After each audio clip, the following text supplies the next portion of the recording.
think we might get started. People are still trickling in, but we have critical mass. So welcome everyone. I want to welcome you to the last Bradford seminar of the semester. And it's my pleasure to introduce to you Frank Geels. Frank is Professor of System Innovation and Sustainability at the University of Manchester in the UK, where he works at the Manchester Institute of Innovation Research and also the Sustainable Consumption Institute.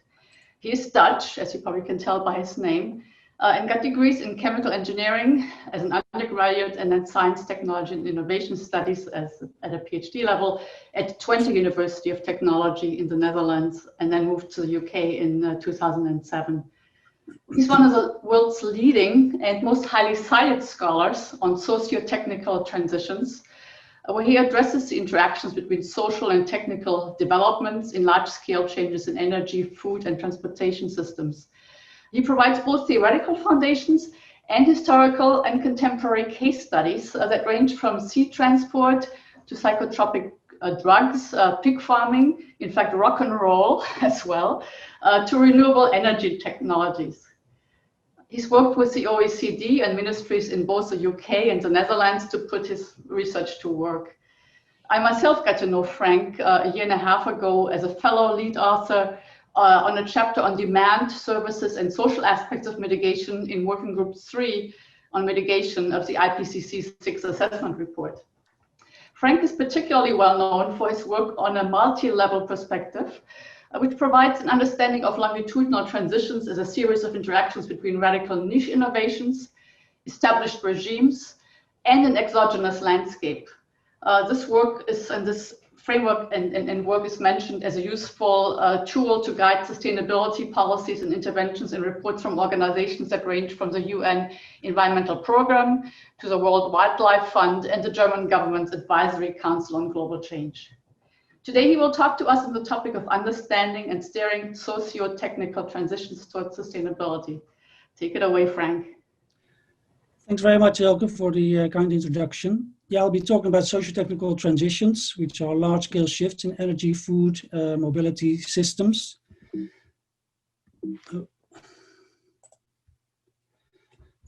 So I'll be talking, first give an introduction, then I'll briefly introduce the multi-level perspective. Then I'll illustrate it with a comparative case study of the energy transition in Germany and the UK. And the main point will be that, of course, they have similar technologies, but the kind of choices they make in terms of the actors that are driving it, the institutions, lead to very different kind of transition pathways. And then I'll make some concluding remarks at the end. I've also been approached beforehand by the Divest Princeton campaign to express my support, which I'm very happy to do. It seems a very worthwhile endeavor. I've also signed the online petition. So the background of this, there's a whole new discourse on transitions, not just in academia, but also in policy. Of course, the background, as you all know, is that since the last 2 decades, we're facing new environmental problems, which are only set to become worse in the coming decades: climate change, biodiversity, resource problems. And these are different from the environmental problems in the 60s and 70s, which were much more local. These are now global. They're wicked problems. There's no single cause. They're anchored in deep societal structures and systems. So that's the reason why these problems can no longer be solved with just end-of-pipe technologies, why there is an increasing interest in not just incremental change, but really change to new kind of systems: energy, transport, food, housing. These are some of the main drivers. So the novelty of this approach is to not just talk about the economy, as economists, they tend to talk about, you know, the carbon price is solving everything, which remains important. I'm not against the carbon price, but I think the importance of this system transition focus is that it focuses not just on nature or the economy, which is more the interface between in this picture below, but it really focuses on the core drivers of environmental problems, which is, of course, the demand for all kinds of resources to meet societal functions in energy, food, mobility, housing. So that's the reason, the underlying reason there are new problems, new environmental problems, which leads to new debates about the kind of solutions. This is really being picked up very widely in all kinds of policy reports. The UK has a low carbon transition plan from 2009 already. There's an OECD report from 2015 on system innovation. The European Commission has got its Energy Union package from 2015, which envisages transitions in all these different sectors, power, industry, transport. Of course, the IPCC report 2018 really explicitly talks about system transitions, again in the same kind of systems, food, infrastructure, energy, mobility. The European Environment Agency 2016 has taken this on board, sustainability transitions. There's another report from 2019 which talks about policy and practice. And of course the European Green Deal, which was launched in 2019, is still being implemented. Also talks about system transitions in similar systems such as energy, buildings, food, to address the various environmental problems. So there's a really broad discourse, and the whole discourse of transitions is quite new, I think, for policymakers. They tend to prefer to talk more about incremental changes. So the fact that they now talk about these large-scale systemic changes really opens up a new window of opportunity for us academics also to bring in new ideas and new ways of thinking about the problem. So how then do I frame the problem of transitions? I look at socio-technical systems. So I start with what kind of societal functions do we have and what is needed to fulfill those. So this can be mobility, it can be sustenance, it can be shelter. And then to fulfill those societal functions, you need socio-technical systems. And these include sectors and industries, which is the more traditional economic way of looking at the world, but they also include use and cultural, political meaning. So this is an example of the transport system, where of course in most countries, car transport is dominant. So the car is at the bottom. But for the car to function, you need a fuel infrastructure, you need markets, and we've embedded the car in our lifestyles. There's an industry structure behind it, there's a repair and maintenance network, there are regulations, there's a road infrastructure, and there are cultural meanings that stabilize the car. And it's all these elements together that of course make the car system so entrenched and so difficult to change. Of course, behind these different elements of socio-technical systems, you can identify different social groups. Companies are central, industry that produce things, but also users, societal groups, different levels of policymakers, the supply chain, researchers. Of course, the precise configuration of this organizational field is a bit different for food than it is for energy, than it is for mobility. But these are some of the main societal groups. And of course, the issue of a transition is they all have different interests, capabilities, viewpoints of the world, and how they respond to each other and how they interact with each other is a really important element of understanding big transitions. So that's how I frame the topic, what we need to understand, how these big socio-technical systems with all these kind of different groups, how that changes over time.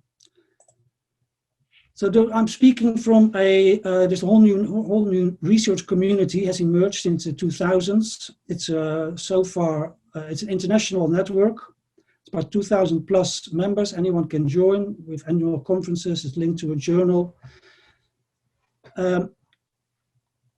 And it's become quite a big community now, which publishes about 500 papers a year and lots of citations. And so this is the kind of framework or the kind of community that I'm coming from. My own background is more from innovation studies, but this research community has become increasingly interdisciplinary. So political science, evolutionary economics, business studies, cultural studies. Of course, there are different other schools of thought have looked at large-scale transformation or transition. The terms are often used intermittently. So you got the socio-economic school, socio-ecological transformations, and then the socio-technical. They've got slightly different assumptions of how the world works. Nevertheless, they have similar views about the phenomenological characteristics of transition processes as not being driven by single causes, but as co-evolutionary processes which are full of complexity, this emergence of novelty and therefore also uncertainties and non-linearities and trade-offs. So it's a nice batch of words, and I'll try to make it a bit more concrete, speaking mostly from a socio-technical perspective.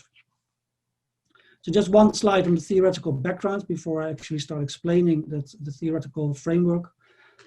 It is interdisciplinary. The whole field of sustainability transitions is really interdisciplinary. but the socio-technical transitions point of view primarily emerged from four theories.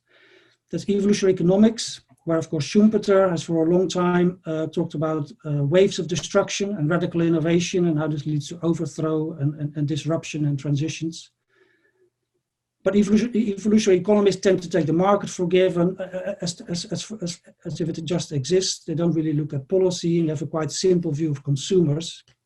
So sociology of innovation, which is Wiebe Bijker and Michel Carlon, they see innovation not just as R&D, but also as social networks, knowledge flows, interpretations of the various actors.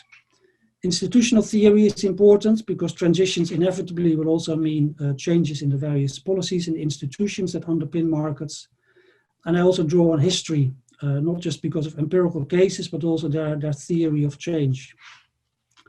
More recently, there's also been increasing efforts to introduce insights from political science, discourse theory, and business and management. So I've got a few slides, I think 6 or 7, on the multi-level perspective to just outline the basic view of change. And to start with, I'm interested in the meso level here, the existing system, which I outlined before, the socio-technical system and the various actors behind it. That's the meso level I'm interested in. And then what we know from evolutionary economics is that the radical innovations, and radical I define as deviating from the existing regime in one or more dimensions, which can be technologically new, can also be social innovation or business model innovation. They tend to emerge in peripheral niches. So not in the mainstream, it's usually peripheral actors, outsiders that develop new ideas. That's at the bottom level here in this picture. These niche innovations then try to diffuse, but they really face uphill struggles against this deeply entrenched system. And then we also distinguish a broader, what we call a landscape, but it's basically just a garbage can concept at the moment, for exogenous trends. As I said, I won't go through this slide in any depth, but in all the main systems, mobility, agro-food, energy, there are already a range of seeds or radical innovations, if you will, which are technical innovations, but can also be social or grassroots innovations, business model innovations, and infrastructural innovations.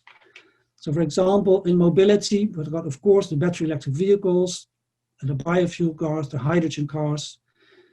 But you also have the more grassroots or social innovations, car sharing, bike clubs, modal shift, teleworking, teleconferencing. And then, of course, there's business model innovations, mobility services, and all the apps, smart mobility apps, bike sharing, and then the idea of compact cities. So in all of these systems, we have different kind of innovations. But the problem is they tend to emerge in these niches and they tend to remain quite small because they really face these uphill struggles against the existing systems. And these existing systems, they've been around for a long time in many Western countries since the Second World War or even before. So there's a huge literature that distinguishes different kind of lock-in mechanisms or path dependence mechanisms. These can be economic. So the existing technology is much cheaper, it's better, it has scale advantages. And there may also be sunk investments in skills, factories, and infrastructure. The social and organizational lock-in mechanisms, which relate to the capabilities or the vested interests, but also user practices and lifestyles. And obviously a third kind of explanatory factor is the political lock-in mechanisms. It's an uneven playing field, often between the incumbents and the new entrants. And the vested interests tend to have much more access to policymakers to change the institutions to their liking. So there's a range of explanatory factors of why change is so difficult to come about. Nevertheless, we know in all these systems, and I've just shown some examples, there are these radical innovations, which Joel Moak here, who's a historian, he calls them hopeful monstrosities. So they're hopeful because they do something new that the existing technology or innovation cannot do. But in the beginning, they're also monstrous in the sense that their price is, they're really costly and they don't work very well. So if you look in the past at the first computers or the first cars or the first internet, it did not work very well. And it took a long time for the technology to improve, for costs to come down, for things to get better. So that's why radical innovations cannot immediately compete against in the mainstream market against the existing systems. And that's why they really are emerging in these protected spaces, which we call niches. And of course, this is an idea from evolutionary economics. So they're often developed by entrepreneurs, by outsiders, small social networks who spend time and effort, often for decades, to improve the innovation. So these are just some examples from the past about how long it can take from the first idea, which is the invention, to the first innovation, which is the market introduction. The computers is an exceptional example because this was developed during the Second World War when there were lots of resources thrown at this technology, and it was only developed in 4 years' time. But most of the technologies here take between 20, 30, 40 years to develop from the first ideas to actual market introduction. So that's quite a long time for this niche innovation period. Then the third level is this wider landscape, which sort of creates these gradients of force that the transitions have to navigate. And as I said earlier, this is at the moment mostly a garbage can concept to acknowledge that there is an external context which is likely to change. You know, if you're looking at 20, 30, 40-year processes, it's very unlikely that the wider context is going to stay the same. So we look both at slow changing trends, which can be demographics, macroeconomics, ideology, but also shocks. All shocks have been important in the past, and wars and recessions. And of course, now we are still exploring what the effect is going to be of the pandemic. So if you put these three levels together, then this is the multi-level perspective that I have helped to develop to try to understand the basic outlines of how transitions happen. So again, we're interested in the meso level, how the changes happen there. And the arrows in the middle represent that the existing systems are not completely inert, but usually develop through incremental change. Then at the bottom, that's where the radical innovations emerge. But in the beginning, this is represented with these small little arrows. There's lots of disagreement between the actors about where to go. There may be multiple design options. There's lots of trial and error. Things don't work out. There's lots of experiments and projects. It's learning by doing. In the beginning, things don't work very well. You need sequences of these projects to gradually try to work out what works. And this picture, that applies to all the radical innovations, you know, which I showed in the earlier, from the radar to internet to internal combustion engines. Then in the second phase, the innovations gradually begin to stabilize. There's more agreement about where to go. There's a dominant design emerging. Companies can invest more. There's slightly more certainty about where to go. Visions are becoming clearer. But then, of course, they are also moving into really small market niches. So they gain a slight foothold in the market. But they're still facing this uphill struggle against this existing system. So in the third phase, it requires not only the internal dynamics, increasing returns to adoption or stronger investments or price performance improvements, not only those endogenous dynamics, but it also very often requires external pressures on this existing system, which is the arrow from the landscape, which then create tensions and problems in the existing system and leads to it opening up. And those windows of opportunity then provide the opportunity for the niche innovation to break through, replace the system, and have all kinds of knock-on effects. So that's the basic view of how transitions take place. They take place over multiple phases, driven by different actors and different kind of mechanisms. But it's clear in most cases you have these struggles on the different dimensions, a struggle between new entrants and incumbents, economic struggles between the gray and the green technologies, political struggles between incumbent elites and new actors, which can be cities, social movements, but also green entrepreneurs. And very often there's also a cultural struggle about the meaning given to the old and to the new. So that's all I wanted to say for the moment about the theoretical framework. If you have more questions, we can talk about this later. And I've got about 10 minutes, I think, to talk about this empirical case study, which is meant to illustrate the basic outlines of this view of looking at change. This is the title of the paper where it is described in more detail. So Germany and the UK, both have experienced quite substantial growth of renewables since the 1990s, when the renewables were very small, 2% in the UK and 4% in Germany. They've grown substantially over the last 30 years. And the renewables in Germany are now 40.4%, in the UK 33% in 2018. So if you look at this graph, it looks pretty similar, except that Germany had a sort of a head start, but otherwise it looks like quite a similar kind of transition unfolding in both countries. However, if you look a bit more detailed about the kind of technologies that are being used in both countries, you see quite different patterns. So in Germany, they chose mostly small-scale options. So they have a lot of onshore wind, is the biggest diffusion curve, but most of the turbines are relatively small. The wind parks, most of them are smaller than 10 megawatts. Biogas, mostly by farmers, has also really grown quite rapidly. And solar PV, of course, is the big surprise that also the Germans didn't anticipate. Quite marginal until recently has been offshore wind, co-firing and landfill gas. If we then look at the UK, it's quite a different story. Some of the technologies are the same. Onshore wind is the biggest in the UK, but in the UK, it's mostly large-scale wind parks operated by utilities. Offshore wind has been the big success in the last 5 years in particular, and big biomass is the other really rapidly growing option. And this is mostly about converted coal-fired power plants. So both countries, of course, could potentially use the same kind of technologies. So the question is, why have they chosen such different deployment patterns, and who's driving this? So to analyze it, I'll use this multi-level perspective. I'll have one slide on each of these bullets. Who are the actors behind the niche innovations? What were the institutions and the policy instruments to drive the niche innovations? Then looking at the regimes, what technologies do they have, and what are the coalitions between the incumbent actors, and what is the wider landscape context?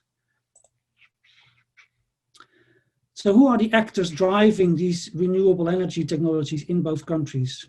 As I already hinted, in the UK, it's mostly incumbent actors, utilities, project developers, landfill site operators that do the biogas and the landfill gas, and power plant operators. There is a little bit of community energy and a little bit of small solar PV on people's homes, but that's really marginal compared to how much money and deployments is coming from the incumbent actors. This contrasts very markedly with Germany, where most of the renewables are deployed by new entrants. Citizens, activists, farmers, cooperative, municipal utilities and banks. In the table here below, I won't go through it in any details, you see the different technologies, wind, biogas, biomass and solar PV, and which of the actors. This is a table from 2010, so it's a little bit outdated, but it still shows the pattern that it's not the big players. You know, the big utilities have really small shares in all the technologies. So that's quite a different deployment pattern between the two countries. If you then look at the policy instruments, this is, of course, that those different actors partly relate to the institutions and the policies that were used. In Germany, we see quite stable financial and regulatory support. The feed-in law in 1990 and then the Renewable Energy Act in 2000, they really created quite generous financial support, the feed-in tariff in particular, for new entrants. And not just attractive, but also stable. This was guaranteed income that you would have for the next 20 years. So that really enables new companies, new entrants to move into the markets and to cope with the uncertainties, because the uncertainties have been diminished by the policy. This really contrasts with the UK, which has which also had financial instruments, but had a much more fluctuating policy. So every 5 years or so, the policies were changed. So you see the names of these policies below: the non-fossil fuels obligation, the renewables obligation, amended renewables obligation, and then contracts for difference. not only did there was a lots of uncertainty in changing the policies every 4, 5, 6 years, but also the type of instruments was much more about auctions and trading. So that means it's not guaranteed what will be the income. You actually, of course, the idea was neoliberally inspired, that if you have companies bidding, that this will drive down the cost, and you will as a policymaker, pay the lowest amount of money. But that also means it's uncertain how much money you're going to get from this policy instrument. And that meant that this was particularly problematic for any of these new entrants. You really need to have deep financial pockets in order to deal with the uncertainty. And also you had to have a lot of administrative capability to fill in all the forms and to deal with the complicated instruments. So the type of instruments really favored one actor over another in both countries. Then if we look at the regime technologies and the coalitions, in Germany, we see almost this archetypical pattern of incumbent technologies going down and the new ones going up. So the orange, that's the renewables, and this graph ends in 2014, but it has been going up further and further. So that's the one that's been going up, and this is then competing and substituting basically the existing technologies. So coal, hard coal in particular, which is the green curve, was already going down. You also see nuclear energy, which is the red curve, was already going down before 2011. So 2011 was, of course, the Fukushima accident, which in Germany, because of all kind of political context at the time, in Germany, the Fukushima accident led to the decision to phase out nuclear power. So then the red line is going down even further. So Germany almost has this archetypical of the new going up and the old going down. This, of course, created huge financial problems for the big utilities. On the left-hand side here, you see the share price of the big utilities, E.ON, RWE, Vattenfall, which is a Swedish company, but operating in Germany. All of them went down massively, the share price, and the income as well. So this really led to a debate about these companies are too big to fail. And although the government had stimulated the transition initially, they really tried to slow it down from about 2012 onwards because they were too fearful that the incumbents were unable to cope.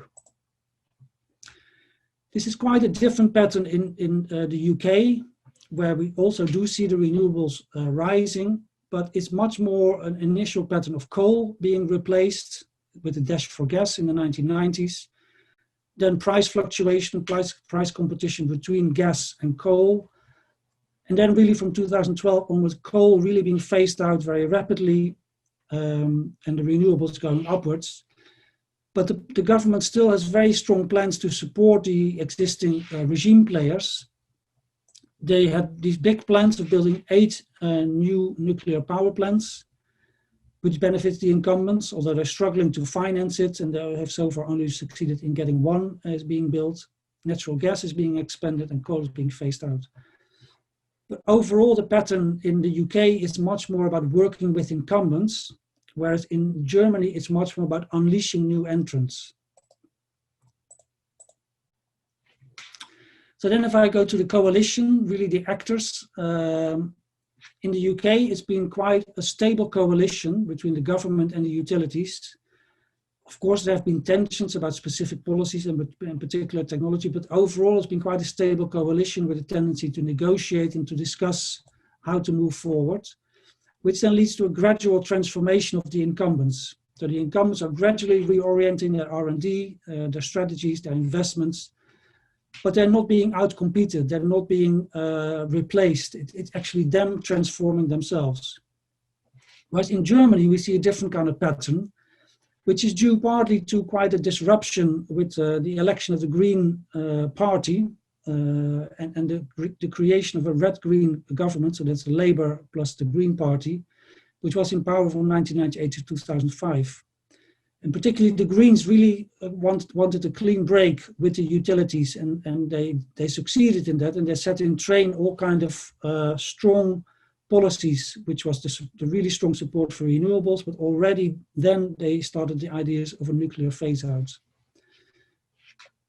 So the coalitions, but the existing coalitions were quite different in both countries, which is another important explanatory variable. So then the last one, if you look at the landscape, the countries basically at a more foundational level also work really differently. So Germany's got a federal political system, which means there's much more local and state level responsibility, which allows to more local initiatives and experimentation. It's a much more corporatist policy styles where the government tends to negotiate with stakeholders rather than ordaining things from the top down. And Germany also culturally has a very strong environmentalist tradition. And the country still has an economic structure with substantial manufacturing capabilities. So they actually could develop a green growth discourse where, particularly in the beginning of the energy transition, it was German companies that were building the solar PV, that were building the wind turbines. So it was not just a green story, let's do low carbon, but at the same time it was an economic growth story, which until 2010 went very well. But then then we got the Chinese invasion, who were just much cheaper solar PV in particular, and they outcompeted the German manufacturers, which really disrupted this green growth story. So in the UK, we've got a different kind of political system, which is the Westminster system, which is very much closed around Westminster, and it doesn't provide any space or much space for new entrants to talk to the policymakers. It's much more privileged towards working with incumbents. So the big players have access to policymakers, but not the new entrants. It's got a neoliberal ideology in the UK, which privileges these market-based policy instruments and therefore helps to explain the kind of the institutions and the policy instruments that were chosen. It's got a weaker environmental tradition, a very small Green Party, and also the UK has lost much of its manufacturing capabilities. So it couldn't quite benefit to the same degree from a green growth story as the UK did. So these two macro differences are also helping to explain why Germany was more enabling and supporting for new entrants, whereas the UK was much more a pattern of the incumbents being benefited. So working towards the conclusions, as I already said, there are different deployment patterns. Germany much more small scale, enacted by new entrants, with support of niche policies and a favorable landscape context. But the UK has got a different kind of pattern, which is much more large scale and is enacted by the incumbents, which are supported by quite favorable policies. So that's the overall difference between the two countries. They have the same technologies, but the way which actors are driving it, the institutions they're choosing, really lead to those different kind of patterns. In both countries, however, in the last 5 years in particular, we've seen a weakening of policies. In Germany, this was mostly inspired by the economic problems for the utilities, which I showed previously, which were seen as too big to fail and really led to a slowdown of policy, a weakening of policy support for renewables, and various attempts to prop up and to help the incumbents through capacity markets and through subsidized entry into offshore wind. In the UK, there were also problems, but this was more due to the financial crisis, which led to concerns about cost and economic growth, and particularly the Treasury. And the Conservative Party, which came in power after 2010, they were really pushing a much more economic story. And even the Prime Minister used the term, well, let's not support this green crap, which is costing us too much money, which really, and this led to a slashing of all kind of policy instruments. Also, both cases really show non-linearities. Even though if you look at the diffusion curves, which I showed earlier, it looks like quite a nice, smooth, diffusion curves of renewables and things going up. But if you look more at the actors and the beliefs and the motivations that were galvanizing the actors, you see much more non-linearities. Even in Germany, if you go back to the early 2000s, they had renewable targets which were quite low. So they themselves were really surprised by how strong renewables grew, particularly the solar PV boom since the mid-2000s. No one really foresaw and led to an escalation of subsidies to solar. Fukushima was a major shock in Germany. again, leads partly to cultural reasons, but also a political context. The Chinese solar boom, the solar invasion was unforeseen. The idea of negative prices is something that, according to economic theory, actually shouldn't happen. But once you have so much solar and wind on your system, and they produce lots of power in the middle of the day when it's not needed, you actually get negative prices. So this was unforeseen and had to be coped with. And also the notion of local resistance, and particularly against overhead power lines. The wind turbines were in the north of the country and much of the industries in the south. So when you look more at the implementation pattern, there's all kinds of struggles and non-linearities in Germany. And of course, the same happened in the UK, which was more about the political escalation. The whole coalition behind low carbon fell apart in the mid-2000s after the financial crisis. Solar PV, again, wasn't foreseen, and they had to deal with. There was a really worsening reputation of onshore wind, which is partly because of social acceptance problems, where the concerns of local participants were not foreseen and they were just rushed through. So this is the last slide about concluding comments. Sustainability transitions has really become a new debate, both in academia and in policy, inspired by these new environmental problems that have been arising in the last 20 years. And this is a really big multidimensional topic, and I think that is quite challenging for most of us. We still operate in standard academic practices, which is much more organized along disciplines. We do focus kind of questions, standard methods. So I'm quite curious to hear what you think about this topic, because I'm quite aware there are different academic styles in Europe and the United States. But even here we are struggling, to get academics interested in the topic. The multi-level perspective that I've presented is a useful, I think, big picture framework. It doesn't explain everything, but at least it enables you to frame the topic as really about interactions between technology, business, politics, consumption and civil society. There's loads of, it's a middle range framework, so you can still mobilize all kind of other explanatory theories to better explain particular sub-processes. And it's led to a really broad debate in the academic literature, which at present, these are some of the topics that are under investigation. So accelerated transitions, what are the drivers and conditions for that? How do we manage decline? And how do we compensate losers? Which is really important, the whole debate about just transitions. How do we move from looking just at single technologies to whole systems?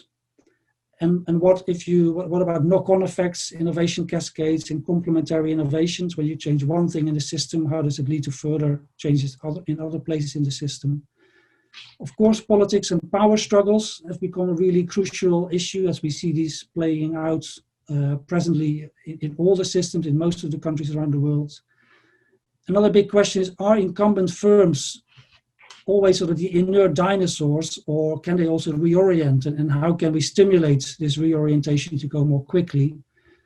And then lastly, what can policymakers do to stimulate transitions to go more quickly? And there's all this debate about policy mixes, polycentric governance, experimentalist governance. So there's a really big agenda that we're currently working on to try to address a range of these issues. So I'm happy to look forward to your questions and see what you think. Thanks very much. Thank you so much, Frank, for this really, really interesting talk. We have 20 minutes for questions, and I think sort of the best way to indicate you have a question or even type the question is into the Q&A box on the bottom of your Zoom bar, or raise your hand as an attendee. And so we already have a question from Kian Minswu, and I think what we'll do is Chuck will unmute you, Kian, and all the other questioners, and you can sort of ask the question yourself. All right, I've unmuted myself. Thanks so much, Professor Geels. So your work, of course, looks at these sort of a lot of these technologies historically, and so we're looking at these various innovations and how they've diffused and how they've developed. When not looking historically, but prospectively, I was wondering what some of the characteristics you think are especially key to think about the potential diffusion of future technologies? So are there some particular key characteristics either in the landscape or in the structure of them that allows you to compare them more easily with previous technologies? Because obviously by definition, the new technologies are new. So how can we think about them? What is the relevant comparison? Thanks.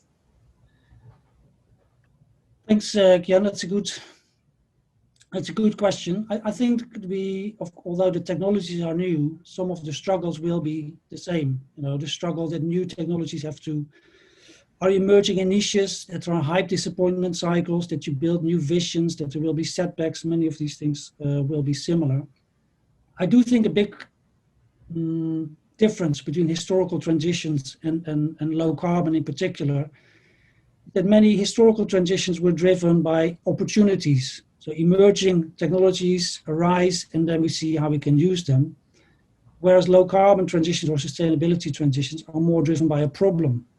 And of course, some problems are really time bound. So with climate change, we know we only have about 5 or 10 years to really start getting the emissions down. So that makes it not just, you know, in the past, we just had plenty of time and opportunity to experiment and to learn and to build networks and to negotiate. But now we only have 5 or 10 years to get this going much more quickly. I do think that's a big difference. I've been working on a method to think about the future, which is called socio-technical scenarios, and also how we can work productively with computer modelers. Because I think this kind of interpretive framework on itself is unable to say something about what's the world going to look like in 2030, 2040, 2050. I can probably, based on my framework, say something about the next 5 years. You know, looking at the past 10 years, what are the current trends? What are the lock-ins? Where do I see tensions and breaks emerging? I would be quite hesitant to say something about more than 10 years into the future. So these socio-technical scenarios are a method to try to work with modelers, because of course, they know their own models have limitations because you need to make assumptions to build a model. But at least it allows you to say something about what's going to happen in 2030 or 2040. And you need a productive dialogue, I think, between different methods to say something more about the future. And I think as social scientists, we should not only criticize the modelers for their problems, but also try to work with them. We also have a question from Rohit Gupta. Rohit, can you unmute yourself and ask it? Yeah. Can you hear me? Yeah. Yep. Thanks a lot, Professor Geels, for your wonderful talk. So my question is related to the comment which you made regarding comparison of Germany and UK. And you mentioned about the federalist structure of Germany as one of the enabling factors. My question is that, do you think that this kind of federalist structure is like are all federalist structures better for multi-level, like the transitions, or do you think that, is there any research which sort of looks at this question, local, state, and national levels of government and classifies them, whether one level is good for niche and the other level is good for a landscape? Thanks, Rohit. No, I wouldn't go as far to say that federalist is always a better kind of structure. It's just in this case, it was that feed-in tariffs were pioneered by the city of Aachen, which is, you know, in Germany, at least the federal level did help, because you could see empirically that there were some experiments really starting locally and then to the federal level gradually filtering up. I think the whole literature on varieties of capitalism is probably maybe even more interesting to look at. And we know, so we don't just have the corporatist versus the neoliberal, but you also have state capitalism, China or Russia or Saudi Arabia, or countries like Japan and France, where the state plays a strong role besides corporate actors. So there are at least 4 types of varieties of capitalism. I think that's probably more interesting to look at. And some people are attempting to make more generalizable observations, suggesting that the neoliberal countries are better in innovations like ICT, market-driven, but they're not necessarily better in the more problem-driven transitions in sustainability. And that some of the corporatist countries tend to be better. Denmark, Germany, the Netherlands, where but also some of the state capitalist countries, China or others. This is the whole debate. If those states really want to go and push the transition forward, they have lots of policies at their availability.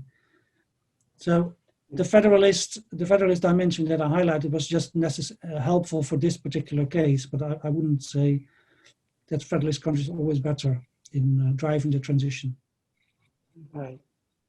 Yeah, and just a follow-up question. Can I ask a follow-up question? Go ahead. Yeah. So the follow-up question is that, so when we think of these multi-level governance structures, would you classify like these governance structures are in the landscape, or do you think that they also like, for example, a central structure like China compared to a multi-level structure like Germany? So then you have like the lower government level structures actually provide a niche for the new technology, rather than acting as regulating regime.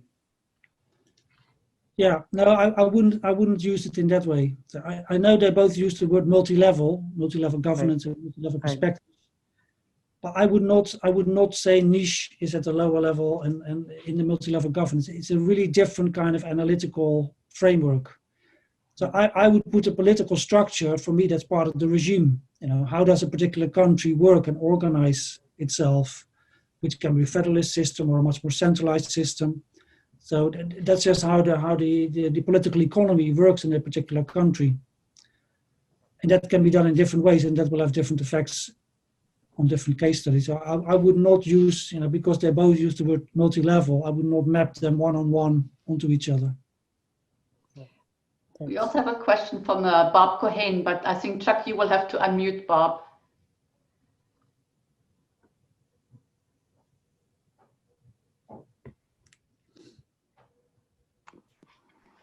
Okay, can you hear me? Good, thanks. That was a great talk, Frank. Let me go back to the earlier part of the talk, and maybe you can put the slide on in a minute, which showed the time to adaptation of your various innovations. Because what you said about it was that it takes a long time to actually bring an innovation to market through these various stages. What struck me about your table was the variation.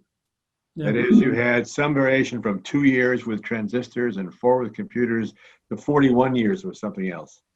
What accounts for the variation? It looked as a rough cut that it was accounted for partly by the degree of government involvement. Transistors was the Cold War, and computers was World War II. Is that part of the story? How do we account for the huge variation in the time it takes for these innovations to become institutionalized in a market? So I'm trying to share my screen. Are you able to see it? Not yet. Not yet. It was up before a second minute ago, but then it disappeared again. Well, I've got the slide in front of me, Bob. I'm unable to share it, but Okay. That's a good point. That's a good point. I can send it around easily. I've not thought about it in that way. I did mention the point that computers, which were developed within 4 years during the Second World War, yes, was because they just threw lots of money at it, which in my framework is a landscape development. The other one is radar from 1925 to 1934. Yeah, that's not, that's in the Depression period. Yeah, it would be interesting to look, and we have the transistor, which is 2 years. I think that's just much more technologically driven. So those are the 3 that went really quick. Television took 13 years. It's a really good question. I've not thought about trying to explain the difference. So there's a clear hypothesis, which is that high politics, innovations that have implications for national security and high politics, and transistors, I believe, did for the U.S. Cold War policy, will go much faster than those that rely on the market. Yeah, because if I remember radar, I think it was developed partly with U-boats, or at least it was deployed, and it really, communication was by the empire. I think radar definitely also had these sort of security implications. But the transistor is partly also, I think, it just technologically it was a major breakthrough, and then it was pushed through by the state. You're right. Of course, you can think about final point. The current vaccine. We were told in March that it would be years before there was a vaccine. The experts said don't expect a vaccine quickly. Right? We got one in 9 months, and that was because of huge amount of state action and state willingness to take risks. So that might fit in this general pattern that you only get rapid innovation when the state decides to subsidize it massively. Anyway, that's a suggestion. No, it's definitely. I think it's definitely one of the explanatory factors. I'm just mindful that in the innovation literature, people also say some of the technology knowledge bases are just intrinsically different. In particular, the ICT, communication, and has different kind of knowledge characteristics technologically than it does in tape recording or detergents. So I'm very happy to accept that state intervention and the amount of money put into R&D is definitely one explanatory variable. I wouldn't say the only one, but no, it's a good point. And forward-looking, it's really interesting, important as well. With as you say,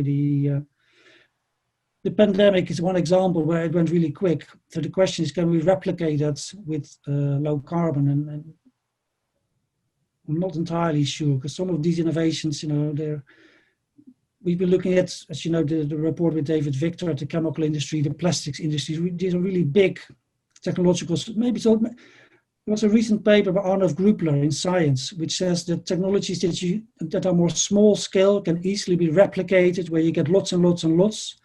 Can go really quick because you get learning by doing. Whereas if you have CCS or nuclear, these really big, lumpy technologies, then learning almost by definition goes slower. So that's another kind of way of looking at what could go quick and slow. Yeah, I think we need to look into this further with regard to acceleration, because that's one of the big topics we want to know more about.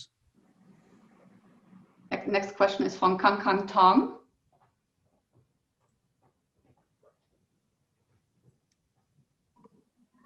Hi, could you hear me? Yes. Yeah, thanks, Professor Frank. This is wonderful to hear you talk about the framework, because I did have some difficult time to implement or thinking about urban system transitions from the multi-level perspective view. Because what has always been difficult is just to give you a kind of example. I know you're also working on district energy systems transitions.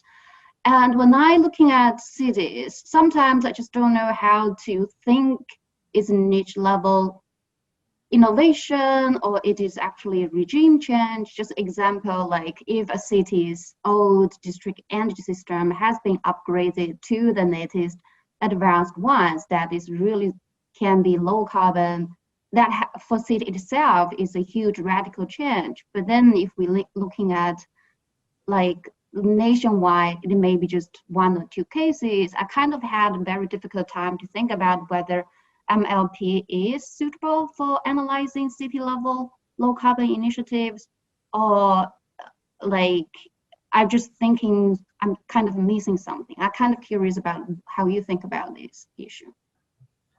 Well, I think it's a good question. Let me just say this, it's not a theory of everything. So it's not useful for all kind of questions. And I think probably I agree with you. I think maybe this framework is not the best framework if you want to study transitions in a single city. I think it works much better over dispersed, when there are dispersed actors, lots of projects which form a niche and the learning between them and actors in all kind of different places.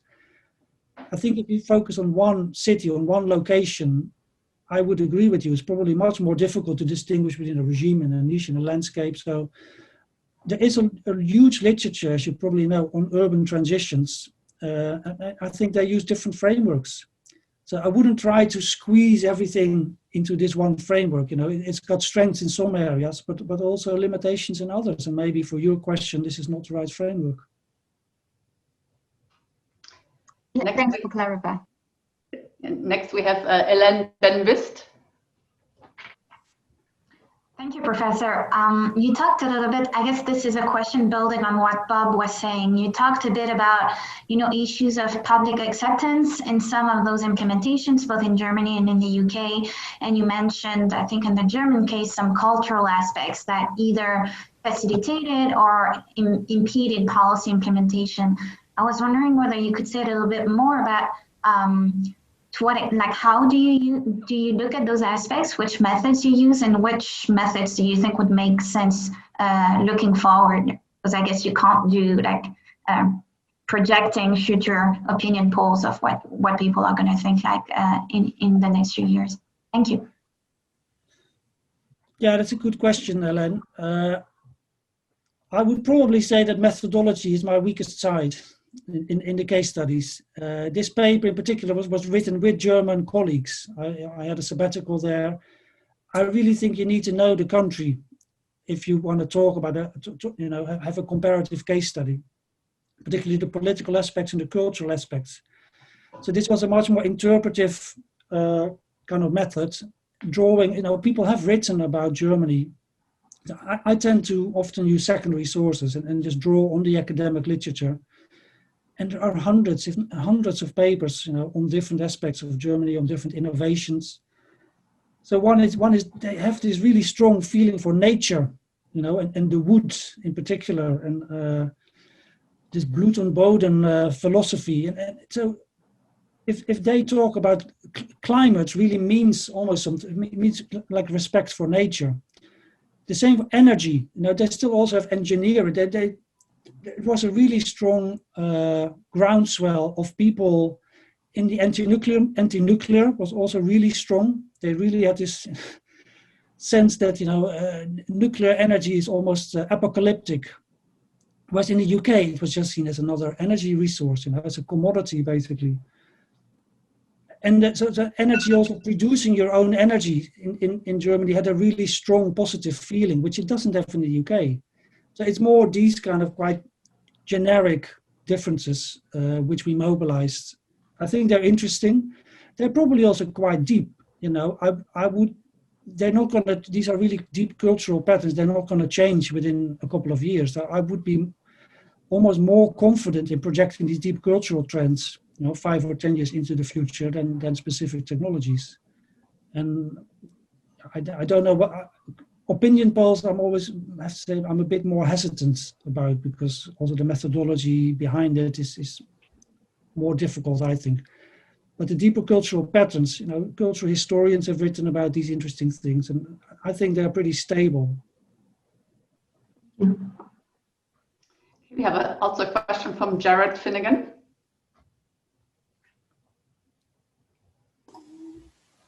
Hi, Frank. Thanks for the great talk. I just had a question about innovation moving from niche to sort of widespread adoption, and I'm wondering if you would, if one way to kind of reduce your sort of theoretical sort of insight is to say that price is the most important factor here in driving innovation, again, from sort of the niche to sort of widespread adoption. You seem to sort of suggest that it is, and some of your other work that I've read, you seem to suggest that sort of changing prices is the most important thing. This number of things, of course, affect the price of new technologies. And I'm wondering if this is all right, then would you then argue that sort of the main policy prescription for governments is to try to change prices for technologies? And I guess I'm thinking, are there, or I guess my main question then is, are there examples where prices have declined for technology, but still hasn't been widely adopted? I mean, it's a bit deterministic, I guess, this framework of thinking, from niche to widespread. And I'm wondering if it always happens that way, or there are examples of failed, I mean, there must be examples of failed technologies or technologies that, again, declined in price, but never really, are never really taken up. Thanks. Yeah, no, that's a good question, Jared. I had some slides initially about costs of solar and PV, solar and wind going down about 90%, I think, in the last decade. Because I had to reduce the number of slides, I left them out. But And also, my question was more about patterns. Why do we have different patterns between the two countries? So that's the reason I left it out.